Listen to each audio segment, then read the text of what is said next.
Hey everyone, in this 2025 showdown, we are comparing Replit, Bolt, and Claude AI, three powerful tools changing how we build and ship ideas.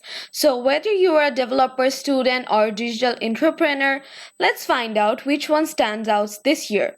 Replit is a cloud based IDE with AI tools and team features. It's great for coding, deploying, and collaborating all in one place. And as for the Bolt, it is a minimal, fast browser based coding platform built for speed and simplicity, ideal for prototyping and small builds. And let's talk about Claude. It's by Anthropic and it is an AI assistant, not a code editor, but a powerful sidekick for writing, coding help, and creating workflows. So let's go back to our Replit and talk about it first. Replit has Ghostwriter and AI assistant built into the editor, helps the auto completion, debugging, and suggestions. Bolt doesn't have built-in AI as of now, but works well with external tools.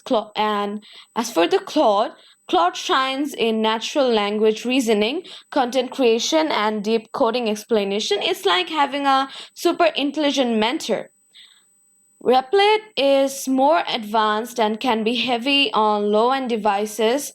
Bolt is super lightweight, fast boot, simple UI, zero clutter. And Claude isn't a coding platform. So, if you like this video, thank you so much for watching. Don't forget to comment which one you prefer to use and don't forget to subscribe and ring the bell. Thank you so much.